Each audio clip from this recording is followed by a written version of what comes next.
organization Africa for Palestine has written to the Chief Justice Mogoeng Mogoeng requesting a meeting. It follows the Judicial Conduct Committee finding published last week that found Mogoeng contravened the Judicial Service Commission Code of Judicial Conduct over comments he made about the Middle East and the Palestinian-Israeli conflict, and other comments he made in which he said he would never retract the first comments.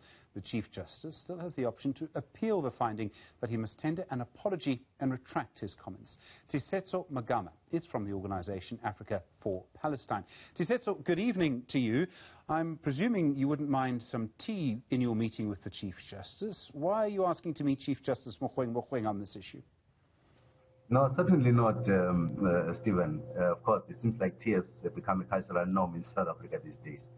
But look, for us, it's important that we, clear the air. As you would call, this matter has caused a stir in the country sometime last year. And so we thought that we should take the Chief Justice up on his own adopted and publicly stated principles of reconciliation and dialogue, to use the opportunity really, to put a final end to what could have been an acrimony that arose out of this issue. I mean, he said, and you'll remember the statement, that he would not retract his original statement on the Israeli-Palestinian conflict, even if, I think the phrase was, 50 million people protest for 10 years. If I perish, I perish. I hope I've captured that accurately. I mean, do you think that there is a chance for reconciliation between yourselves and him? No, absolutely. Look, the Chief Justice is, in our view, a man of professional integrity. He has served our country very well over all these years. And so we have no doubt, that when we made the offer to him, that he would consider it in a positive light. After all, we are South Africans, and he's the Chief Justice of the Republic. And so we are very hopeful indeed that the Chief Justice will look favorably upon our request to meet with him. Because I think, you see, there's another reason that is equally important. The one is that we want to use also the opportunity to say to the Chief Justice, look, this is not an attack on your religious views. Indeed, we ourselves as individuals have religious views. I mean, some of us, even on the board of Africa for Palestine, are Christians ourselves. So there's not much that divides us, apart from what seems to be political views on some issues. And so there's no reason, at least in our view, why the Chief Justice would spun such an overture from our side. I mean, I think everybody would agree with you. They want peace and reconciliation on this issue. We do know, though, that the situation in the Middle East between the Palestinians and the Israelis is incredibly contentious. Very strong views on all sides of this conflict. I think there are perhaps more than two views. You are an organization that essentially fights for the rights of Palestinians, as is your democratic right. He was not against Palestinians. He made the point that he loved Palestinians and Jewish people. But what would you want to say to him in your tea? I mean, once the tea was poured, once the cameras had left, once someone had put the teapot down, I presume you would want to explain to him sort of your side of the story. Look, yes, of course, it's important. I mean, how else do you create a bridge between people who have different points of views? In the final analysis, what brings us together is that the fundamental fact that we are South Africans in the first place. And so it's important that South Africans who have a different view with their Chief Justice on some serious political matters, that they have the opportunity to meet with the Chief Justice, and share the views that they have and hear the Chief Justice out. But you see, there's another element, Stephen, which is in the course of the developments of this thing, especially initially when the Chief Justice made the statements and then indicated that he would not, apologize. There were those who used this matter as a political tool to pursue their own pro-apartheid Israel agendas.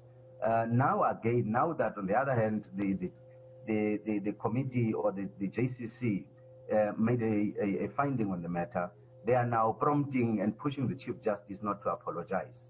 But we know that theirs is a political project to give protection for a state that has and continues to commit the most heinous crimes against a stateless and defenseless people. And so it's important that as South Africans in the first place, that we find at least common ground, even if we don't disagree politically, but that we have a conversation amongst ourselves.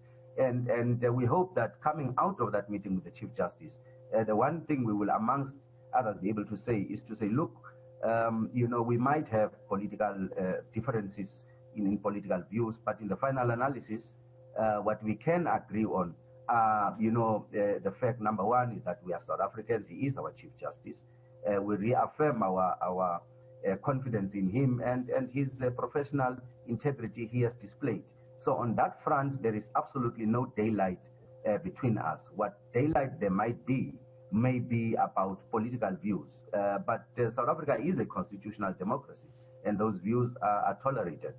So that for us is important. So, I mean, there are many things about this. You talk about political views.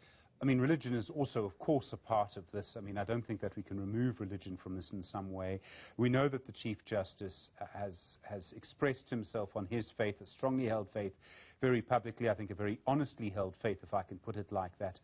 Does that make it maybe more difficult to have a conversation, or could it actually make it easier in some ways because people who hold strong views are very good at sitting down and discussing them?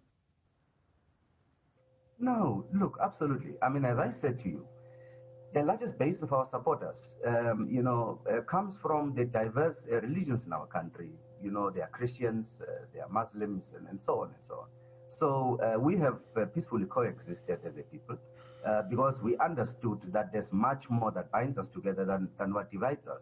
So as much as under some contexts, religion can be a divisive factor, but in particular in terms of our own experience as South Africa and South Africans, in fact, religion, has been the one thing that brought South Africans together across the religious divide. So that in and of itself has never been a problem.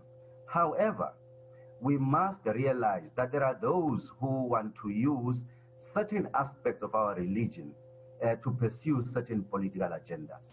And in particular, the Zionist movement that has and continues to give cover to the brutal, system of apartheid in South Africa continues to try to make this a religious issue, especially in South Africa, when in fact we know from our own experience as South Africans that first and foremost, this is a human rights issue to start with.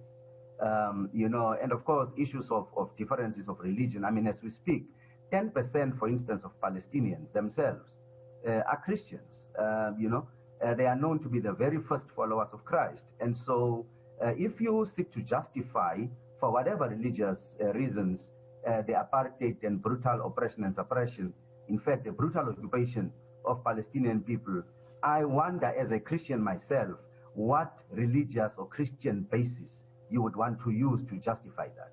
Newzroom Afrika from the Organization Africa for Palestine, thanks very much indeed for your time. Thank you.